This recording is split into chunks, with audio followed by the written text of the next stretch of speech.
हुसैन बिज़हूर हुज्जत कायम आल मोहम्मद।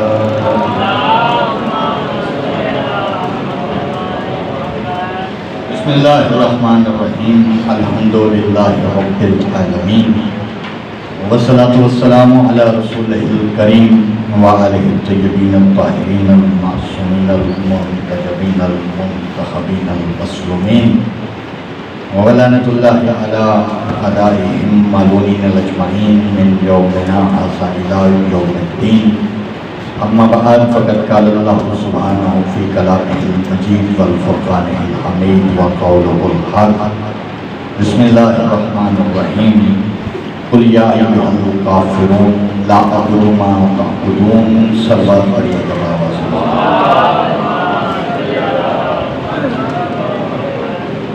माशाअल्लाह वज़्न कसीर तादाद में है जिनके दिलों में आले मोहम्मद का जितना मुकाम बुलंद हो उतनी बुलंद सरवर पढ़िए।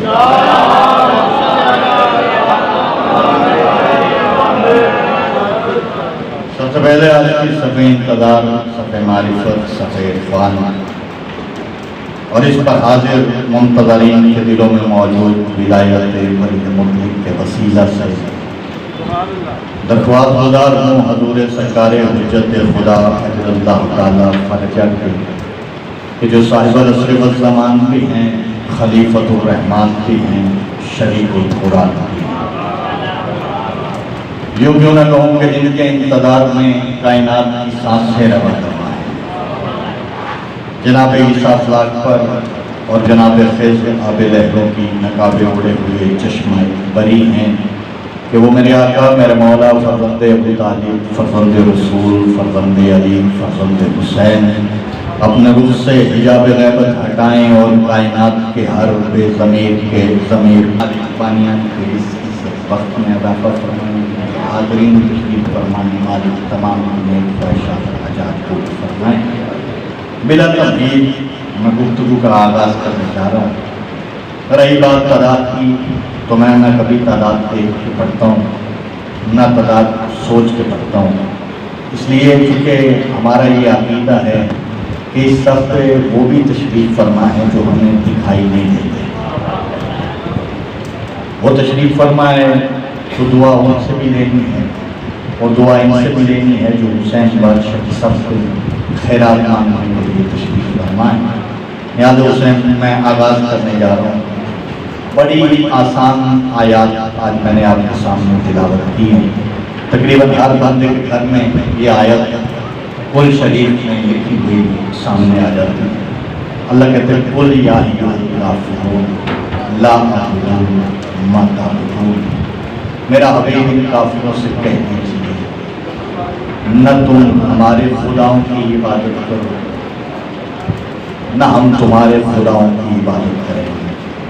ये इस आयत का तर्जुमा है। न तुम हमारे खुदा की इबादत करना न हम तुम्हारे खुदाओं की इबादत करेंगे। इन काफिरों से कह दो। अगर आप कहें तो मैं इस आयत का पस मंज़र न समझा।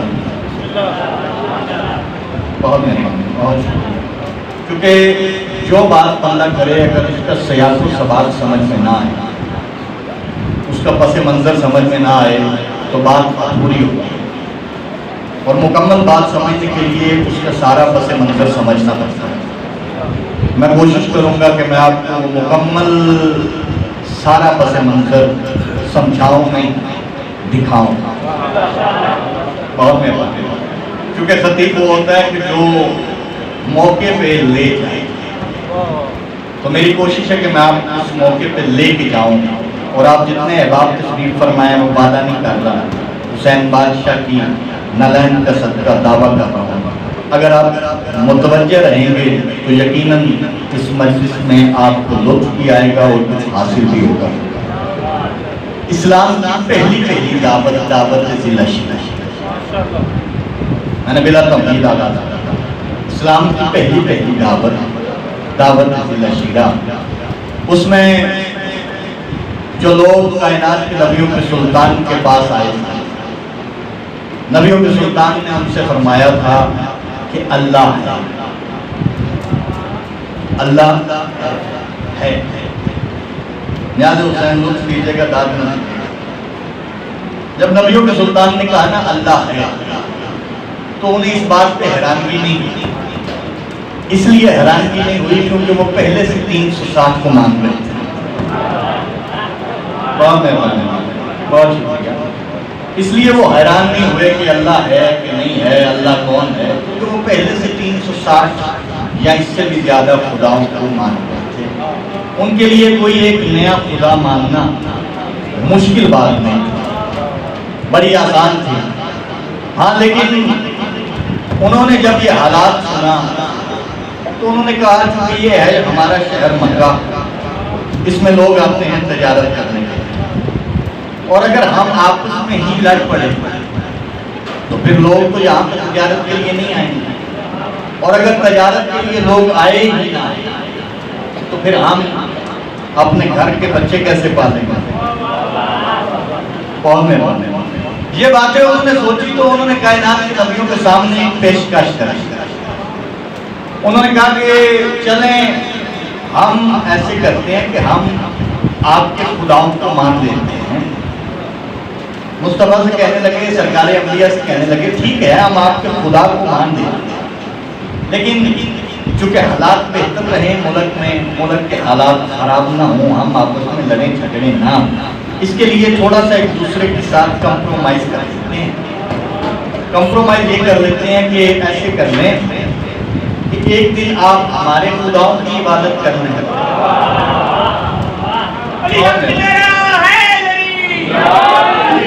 हालात मेरे पेश नजर हैं, हालात आपके पेश नजर भी हैं, और मैं हालात को मद्देनजर रख के गुफ्तगू का आगाज कर रहा हूं। नतीजा बहुत खूबसूरत आएगा इस पूरी मजलिस से। वो कहने लगे कंप्रोमाइज कर लेते हैं, ऐसे कर लें कि एक दिन आप हमारे खुदाओं को मान लिया करें, एक दिन हम आपके खुदा को मान लिया करेंगे। बस ये कहना था कि फौरन जिब्राइल जमीन पे नाज़िल हुआ। सरकार मोहम्मद मुस्तफा बादशाह के कदमों पे अपने मलकूती लब रख के कहता, सरकार अल्लाह कह रहा है कुल या अय्युहल काफिरून ला अअबुदु मा ताबुदून, मेरा हबीब इनसे कह दो ना तुम हमारे की इबादत करो ना हम तुम्हारे की इबादत करेंगे, क्योंकि अकीदे में कंप्रोमाइज नहीं होगी।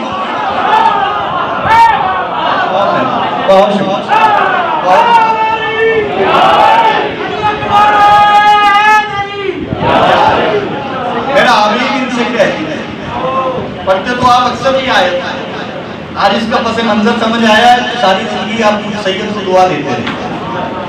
मेरा हबीब इनसे कह दो न तुम हमारे की इबादत करो न हम तुम्हारे की इबादत करेंगे, क्योंकि अकीदे में कंप्रोमाइज नहीं। याद है हुसैन जागी, ये जो बंदे आजकल लबादा और के शियत का अकीदे वाले बंदों को तंग करने के लिए आ गया, मातम न करो, शरीयत इजाजत नहीं देती। शरीयत में बताओ कहाँ लिखा है फलां काम न करो, शरीयत में नहीं लिखा।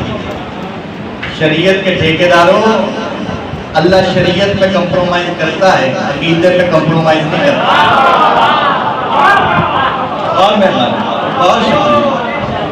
अल्लाह शरीयत में कंप्रोमाइज करता है, अकीदे पे कंप्रोमाइज नहीं करता। और अगर किसी बंदे को ये इस बात की दलील चाहिए तो मैं यहीं पे दूंगा कि कंप्रोमाइज कहाँ कहाँ करता है।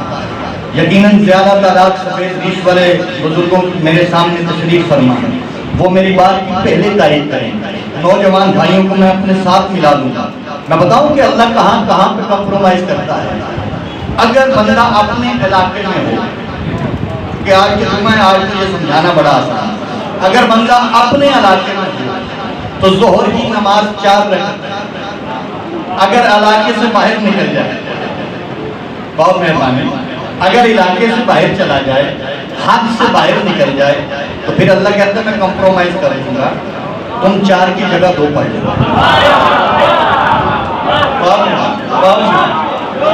अल्लाह कहता है मैं कंप्रोमाइज कर दूंगा, तुम ऐसे करना कि 4 की जगह 2 पढ़ लेना। अल्लाह 4 की जगह 2 पढ़ेंगे तो सवाब आधा, अल्लाह ने कर नहीं कहा कंप्रोमाइज मैं कर तो सवाब आधा, सवाब भी मुकम्मल मिले। अगर फिर इस बात पे किसी को कंप्रोमाइज समझना है कि अल्लाह शरीयत पे कैसे कंप्रोमाइज करता है, तो मैं और आसान कर दूंगा। रोजा हर बंदे पे वाजिब है। बहुत मेहरबानी, बहुत शुक्रिया जो तारीफ के लिए बोल पड़े हो। रोजा हर बंदे पे वाजिब है, लेकिन अल्लाह कहते हैं अगर बीमार हो तो फिर रख लेना। अगर बीमार हो तो फिर रख लेना। अल्लाह कंप्रोमाइज कर। हर बंदे पे वाजिब है। याद हुसैन जागना, चले मेरे जहन में कुछ जुमला आ गया, मैं वो भी बयान कर देता हूँ। या अय्युहल्लज़ीना आमनू, ऐ ईमान वालों, नमाज तुम पे वाजिब, ऐ ईमान वालों, ज़कात तुम पे वाजिब, ऐ ईमान वालों, रोजा तुम पे वाजिब। ये अल्लाह कह रहे हैं। लेकिन बेस से सीन तक पूरे कुरान में कहीं भी अल्लाह ने हज के लिए ये नहीं कहा कि ऐ ईमान वालों हज तुम पे वाजिब है। अल्लाह कहता है लिन्नास, जितने लोग हो सारे के सारे हज करने जाओ। मैंने उलमा से पूछा कि आखिर हर बात में अल्लाह ने मोमिनीन को बुलाया है, ये यहाँ पे मोमिन की शर्त नहीं है। यहाँ पे अल्लाह कहता है सारे के सारे हज करने के लिए चले जाओ। जरा इसकी वजाहत तो कर दें। वो कहने लगे कि हज के लफ्ज़ी मायने होते हैं किसी लगे हुए जख्म को गौर से देखना। बहुत शुक्रिया जो हाथ तारीफ के लिए उठ गए हैं, बहुत मेहरबानी। और माने कहा कि इसके लफ्ज़ी मायने हैं किसी लगे हुए जख्म को गौर से देखना। ईमान वालों को उस गौर से लगे हुए जख्म को देखने की जरूरत नहीं, क्योंकि उन्हें पता है कि ये जख्म नहीं है, ये क्या है। लेकिन अल्लाह ने सबको इसलिए कहा कि सारे के सारे जाओ, ताकि तुम्हें पता चले कि ये काबा की दीवार में आखिर जख्म लगा क्यों था। और अल्लाह कहता है कंप्रोमाइज करता है। कहाँ करता है? याद हुसैन नौजवान भाइयों को, अदादारों को, मातमियों को, बुजुर्गों, मुलंगों को तंग करके शरीयत के नाम पे बरगलाया जा रहा है। मैं आज एक जगह मजलिस पढ़ रहा था, मुझे वहाँ बड़ा अफसोस, लेकिन वहाँ की मुझे इस वक्त इतना नहीं कि मैं वहाँ की बात कर सकूँ, लेकिन मैं कोशिश करूँगा कि मैं समझा दूँ कि ये है क्या है। शरीयत के नाम पे बरगलाते हैं, तो जो शरीयत के नाम पे बरगलाते हैं वो कहते हैं कि नमाज पढ़नी चाहिए, बिल्कुल पढ़नी चाहिए, लेकिन अल्लाह कहता है ईमान वाले पढ़ें, ईमान वाले पढ़ें, ईमान को छोड़ के ना पढ़ें।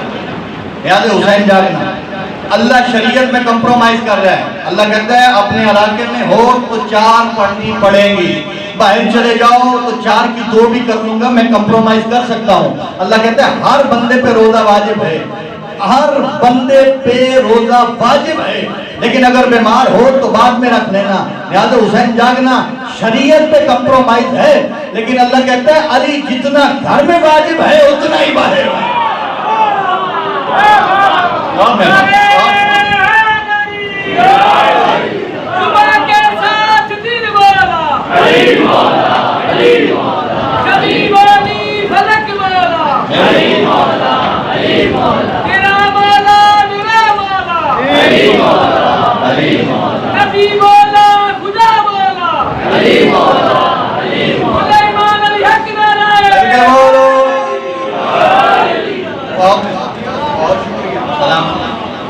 ये मैं नहीं कह रहा कि अल्लाह कहता है, क्योंकि अल्लाह अकीदे पे कंप्रोमाइज नहीं करता। अकीदा किसे कहते हैं बताओ? जब सारे वाजिबात ऐलान हो जाने के बाद फिर अल्लाह अपने नबी से कहे मेरा हबीब अगर अली की विलायत का ऐलान, याद है हुसैन जागो, अल्लाह अकीदा समझा रहा है, अल्लाह अकीदा बता रहा है। सारे वाजिबात बताने के बाद अल्लाह कहते हैं अगर अली की विलायत का ऐलान ना हुआ तो फिर कुछ ना हुआ। यानी अल्लाह हमें जो अकीदा देता है वो सिर्फ और सिर्फ यही है कि अल्लाह ने कहा सब कुछ करना, लेकिन ये बात याद रखना जो मुस्तफा ने कह दी है कि मन कुंतुम मौला वहाजा अली मौला, जिसका मैं मौला उसका अली मौला। और फिर ये नमाजें जो तुम अली की मुखालफत में करके करो, नमाज नमाज करते हो, फिर नमाज पे पूरी तब्लीग करो ना। अल्लाह कुरान में कहता है कुछ ऐसे भी नमाजी हैं कि जिनकी नमाजें रोजे महशर मुंह पे मार दी जाए। फिर वो मुकम्मल नमाजी ढूंढ के बताओ, आधी बात ना करो, अपने मतलब की बात करके बंदों को बरगलाओ मत। लेकिन यहाँ से मैं आगे चलूँ तो फिर अली का मुकाबला करने चले हैं ना, अली का मुकाबला करने चले। अली का मुकाबला न करना। बुजुर्ग इस बात की तारीफ करेंगे, किताबों में लिखा भरा पड़ा है कि जब तो बंदा अली का मुकाबला करने आता था ना, तो वो अंदर से अपने आप को मार के आता था। नहीं समझे हो? जो बंदा अली वाला है वो बेदार रहना। मैं उनके लिए तोहफा तक जुमला कहने जा रहा हूँ। मुअर्रिख कहते हैं कि जो बंदे अली से जंग करने आते थे वो अपने आप को अंदर से मार के आते थे। पूछा गया क्यों मार के आते थे, तो लिखा गया इसलिए मार के आते थे क्योंकि उन्हें इल्म था कि अली की तलवार हम पे चले ना चले, रूह कब्ज करने वाले अली के नौकरों के नौकर हैं। आखिरी हलाली का घर बंदा है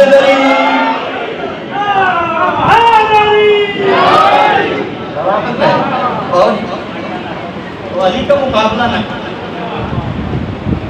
लुत्फ के लिए एक जुमला कहूँ, सारे जुमले दाद के लिए भी नहीं। कभी कभी कुछ लफ्ज ऐसे होते हैं जिनको बंदा घर जाकर सोचता है, फिर उस पर लुत्फ लेता है, फिर वो जो तो साहब की तरह अपने आप कहता है वाह वाह वाह वाह वाह वाह। ऐसे ही लुत्फ के लिए होते हैं। मैं लुत्फ के लिए क्या कहता हूँ, खंदक का मैदान था, खंदक का मैदान था, तो एक काफिर खंदक अबूर कर आया था। लुत्फ लेना नहीं आता हुसैन, जो बुजुर्ग बैठे हो वो जरूर लोगे। एक काफिर खंदक अबूर कर आया था और किसी काफिर ने करवाया। वो ऐसे नहीं करने आया, किसी ने करवाई। तो वो खंदक अबूर करके आया, तो उसने आके अपना झंडा गाड़ा और झंडा गाड़ के कहा कौन है जन्नत का तलबगार। ये जो जन्नत के तलबगार खड़े हैं ना, नबियों के सुल्तान से मुखातब हुआ था, किसी और से नहीं हुआ था। जो बंदे कहते हैं ना किताबों में लिखा भरा पड़ा है या रसूलुल्लाह हमारी जान आप पे कुर्बान, वो भी साथ उनकी मौजूदगी में मुस्तफा सल्लल्लाहु अलैहि वसल्लम से उसने कहा था कि ये जो जन्नत के दावेदार हैं ना, तलबगार हैं, इनको मेरी तरफ भेजो। तो नबियों के सुल्तान ने कहा था कौन है जो इस कुत्ते की जुबान बंद कर। मैं तारीफी जुमला पढ़ रहा हूँ, मैं तारीफी जुमला पढ़ रहा हूँ, मैं अपने आप से जुमला नहीं पढ़ रहा। कौन है जो इस कुत्ते की जुबान बंद करे। तारीफ ने कहा पहली बार कहा तो कोई नहीं हुई, दूसरी बार फिर कहा तो कोई नहीं हुई। मैंने उलमा से कहा जब 2 मरतबा मुस्तफ़ा ने फरमा दिया कि कौन है जो इस कुत्ते की जुबान बंद करे, तो उठा क्यों नहीं। वो कहने लगे जरा मुस्तफ़ा के लफ्जों पे गौर करो ना, मुस्तफ़ा ने फरमाया क्या है। उन्होंने कहा था कौन है जो इस कुत्ते की जुबान बंद करे, और कुत्ते की जुबान बंद करने के लिए कम से कम इंसान होना जरूरी है। बहुत मेहरबानी, आप बड़ा खूबसूरत सुन रहे हैं। ये बात गलत है कि मैं बार बार कहूँ कि आप बोलें आप बोलें आप बोलें, ये असूल समाज के खिलाफ है। लेकिन अगर जिसके दिल में दिल नहीं अली बादशाह की मोहब्बत धड़कती है, वो बंदा एक लम्हे के लिए ये असूल भजन तोड़ दे, तो मैं उसके लिए एक और खूबसूरत जुमला कहूँ। 2 बार कहने के बाद जब कोई नहीं ना उठा, तो जब तीसरी बार कहा ना कौन है जो इस कुत्ते की जुबान बंद करे, फिर तीसरी बार वही उठा जो उठे तो अल्लाह का दीन उठा। फिर वही उठा जो उठे तो अल्लाह का दीन उठता। अली उठे, अली उठे, इधर अली उठे कि उधर नबी उठे। मैं एक और आपके लुत्फ के लिए अली अली करने वालों के लिए, ताकि आप मुझे दुआ देते रहो, मैं एक और जुमला कह देता। इधर अली उठे, सामने नबी उठे कि नबियों के सुल्तान ने अपना अमामा अली के सर पे बांधा और बड़ा लुत्फ लिया। बताओ लुत्फ किस बात का लिया। साथ साथ अली के सर पे अमामा बांध रहे थे और बिल्कुल करीब से अल्लाह वाला चेहरा देख रहे थे। बहुत मेहरबानी, बहुत शुक्रिया जिन बंदों ने ये तारीफ की। चले मैं आपके लिए और आसान कर देता हूँ। साथ साथ वजहुल्लाह वाला चेहरा देखते, इसे तो सारे मानते हैं। साथ साथ वजहुल्लाह वाला चेहरा देखते, साथ साथ इमामा बांधते थे। इमामा बांधने के बाद फिर नबियों के सुल्तान ने अपनी इमामा उतार के अली बादशाह के कंधे पे रखी और कहा अली चलो, अली चलो। जहां से मैंने बात का आगाज किया था, ये आखिरी जुमला फज़ाइल का नियाज़ हुसैन। 25 मिनट मुझे हो गए आपकी खिदमत में हाजिर हो गए, 35 मिनट मुझे पढ़ना है। अपने वक्त के अंदर रह मुझे पढ़ने की आदत है। नियाज़ हुसैन जागना, अल्लाह कहता है ए ईमान वालो, नमाज तुम पे वाजिब है। ए ईमान वालो, रोजा तुम पे वाजिब है। ए ईमान वालो, ज़कात तुम पे वाजिब है। अब हर बंदे को अगर ये बात जहन में रहे तो फिर नियाज़ हुसैन नबियों के सुल्तान का जुमला अपने जहन में सिर्फ वसूल न कीजिएगा, बल्कि हाथ उठा के आले मोहम्मद से खैरात मांगिएगा। जब नबियों के सुल्तान ने अली बादशाह के कंधे पे अपनी आवाज़ रखी ना, रख के कहा अली चलो, अली चलो, इधर अली चले कि कायनात के नबियों के सुल्तान ने पीछे मुड़ के कहा ओ ईमान के दावेदारों, वो देखो ईमान जा रहा।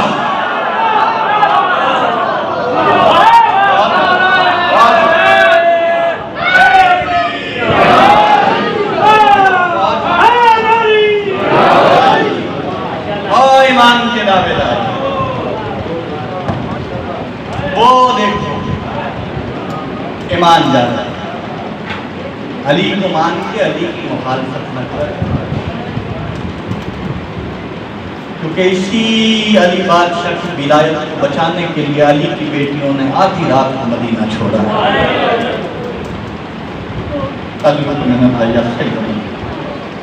सलामत रहे वो आवाज़ें जो आए में बुलंद। ज़ाकिरीन अक्सर कहते हैं कि आंसू आपके बस में नहीं है, हाय आपके बस में ना। हाय भी तब तक वो बंदा नहीं कर सकता जिसे आले मोहम्मद इजाजत न दी। आज 27 मुहर्रम है, मुझे जो हुक्म दिया गया है कि जिस बादशाह की गुर्बत में जुमले पढ़ेंगे, रोने के लिए बैठे, रोने के लिए ये बात काफी है कि जिस बादशाह के मसाइब मैंने पढ़ने हैं वो पानी नहीं रोते थे, आंसू रोते। और आंसू कौन से थे? खून के आंसू, पानी के आंसू।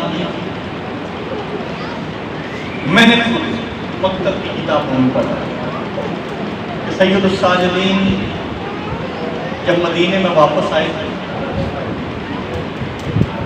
तो कभी कभी बाजार में निकलते थे ना, तो फिर वापस चले जाते, खुद वापस चले जाते थे। उनकी मौजूदगी का एहसास वहां रह जाता था। मैं अदब से पढ़ने का आदमी, बताओ कैसे एहसास रह जाता था। खून जमीन पे होता था। जो लोग वहां से गुजरते थे वो कहते थे कि अब मदीने के लोग जानवर गलियों में ज़िबा करना शुरू कर। सलामत रहो जो हाय कर रहे हो, जो इतनी मुश्किल से इबादत कर रहे हो, सवाए बनी शकीर बादशाह मौला आपको गम न देना। लेकिन मेरी जब तक मैं अगर सैयदुस साजिदीन के मसाइल पढ़ूँ तो मैं समझता हूँ कि ये मुकम्मल तब तक नहीं जब तक जनाब फीसा की गुर्बत के जुमले न पढ़ें, क्योंकि वफा की आखिरी हद पे खड़ी है जनाब फीसा, वफा की आखिरी हद पे खड़ी। पता कितनी वफा है कि जब कूफा के बाजार में पत्थरों की बारिश शुरू हुई थी और हुसैन बादशाह ने नेज़े पे आंखें बंद की थी, तो जनाब फीसा ने हुसैन की 4 साल की सकीना पे अपनी छांव कर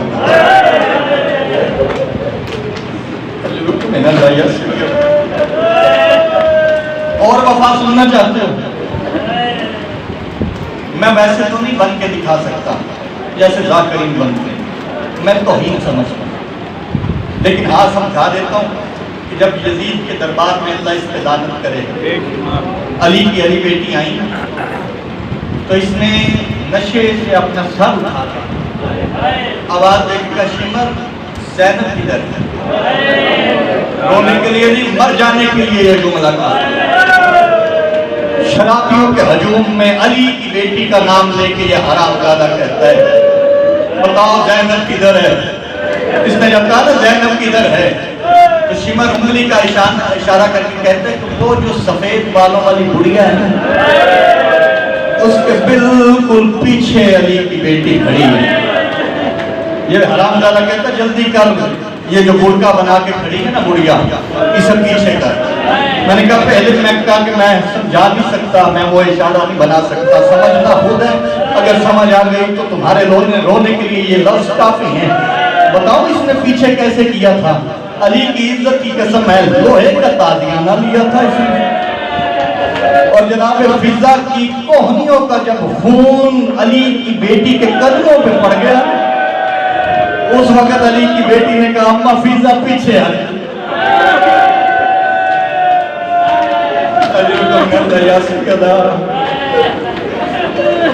बड़ी वफा है, बड़ी वफा है। और करीब करके एक जुमला सुना देता हूँ।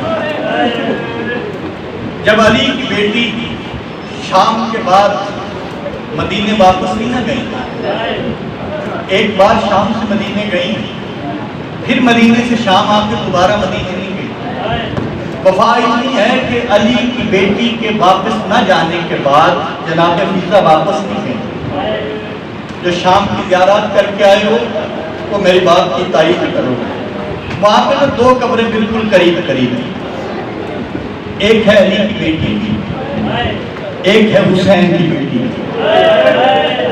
जनाब फिजा ना उन दोनों कब्रों के दरमियान चलती थी सारा दिन, और साथ में पानी पकड़ती थी। पानी पकड़ के कभी इस तरफ जाती थी, कभी इस तरफ जाती थी, और फिर कोई रास्ते से गुजरता था ना तो उसे पानी देती थी, उसे पानी देती थी। और अगर पानी पीने के बाद कोई बंदा अपनी जेब में हाथ डालता था तो जनाब फिजा रो के कहती थी मैं मांगने वाली नहीं। तुम्हारी जवानियां सलामत हो जो ऊंची आवाज से हाय कर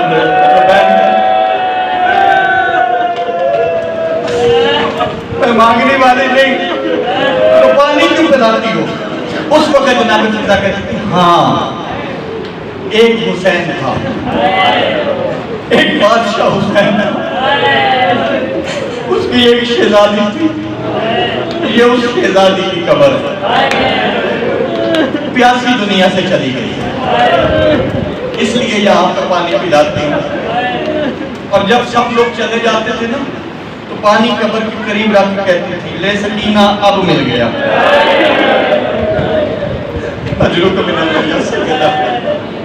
बस और करीब करो, ज्यादा इंतजार नहीं करवाना। बड़ी खूबसूरत इबादत हो गई जो सैयद साजिदीन के मज़ाहिब सुनने के लिए बैठे हो। बताओ मेरे मौला पर कितना जुल्म हुआ है। बंदे कहते शहादत पढ़े, कौन शहादत पढ़ेगा सैयद साजिदीन?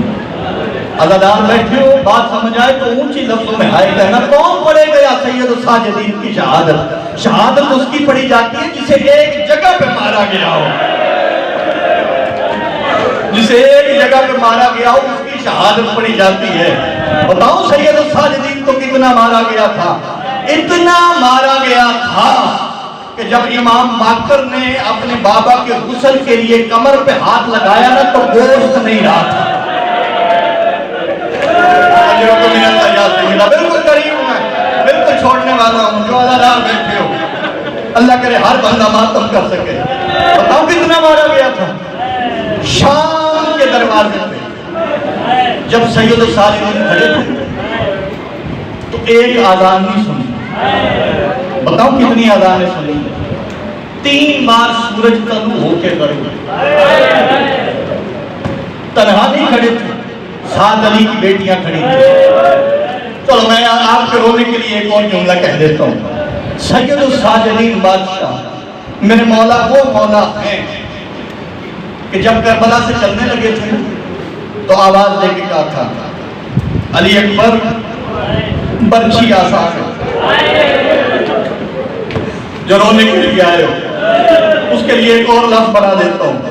आवाज देके कहते चचा गाजी बाजू कटा के करबला की जमीन पे सो जाना आसान है।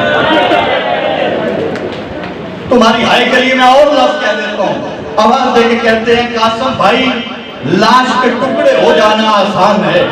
अब जो मातमी बैठे हो वो मातम जरूर करना। जब इतने लफ्ज आए ना, साहिब किताब कहते करबला की जमीन पे जलजला आया, आवाज आई अगर पर्ची आसान है, टुकड़े आसान है, बाजू कलम करवा के बैठ जाना आसान है, तो आसान मुश्किल क्या है। अल्लाह ये कहना था, सैयद साजिदी रो के कहते हैं सबसे मुश्किल है ज़ैनब जैसी माँ को बाजार में ले।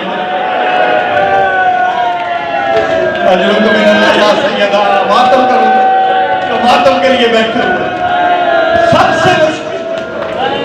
सबसे मुश्किल है ज़ैनब जैसी माँ को बगैर बुरके के बाजार में लेके जाना। बस आखिरी जुमला पढ़ने लगा हूं, सुनना चाहता कितना मारा गया। तोप था, हथकड़ियां थी, पाँव में बेड़ियां थी। तोप का वजन मैं नहीं बता सकता, हाँ अगर समझ आए तो हाय ऊंची आवाज से करना। साहिब किताब कहते इतना भारी तोप था जो हुसैन के बेटे सज्जाद के गले में था कि 7 सिपाहियों ने मिलकर उठाया था। तुम्हारी जवानियां सलामत हो। वो तोप पहन के सैयद साजिदीन जब शाम के बाजार में अल्लाह अकबर की सदा सुनने के बाद नमाज के लिए हुए ना, रुकू से जब आए तशद्दुद की हालत में, तशद्दुद से आए सजदे की हालत में, ये हरामजादा शिमर कहता है जल्दी करो काफिला लेके चलो, मुझे जल्दी है। एक बेगैरत कहते काफिला कैसे लेके जाए, वहां पे सज्जाद नमाज पढ़ रहा है, ये कहता ताजियान न मारो, ये कहते ताजियान न मारो। वो बंदा जो पास खड़ा था ना कहता किधर ताजियान न मारे, सज्जाद की कमर पे कोई ऐसी जगह बची नहीं है जहां पे ताजियाना नहीं लगा। और कहता अच्छा अगर जगह नहीं ना बची तो मैं तुम्हें बताता हूँ काफिला कैसे लेके जाना है। अब मातमी जो बैठा है वो सीने पे हाथ मारता, बताओ इसने काफिला कैसे चलाया। सैयद साजिदीन सजदे में थे, इसने सैयद साजिदीन की हथकड़ियों को, सिर्फ हाथ वाली नहीं तोप वाली हथकड़ियों को अपने घोड़े की रस्सी के साथ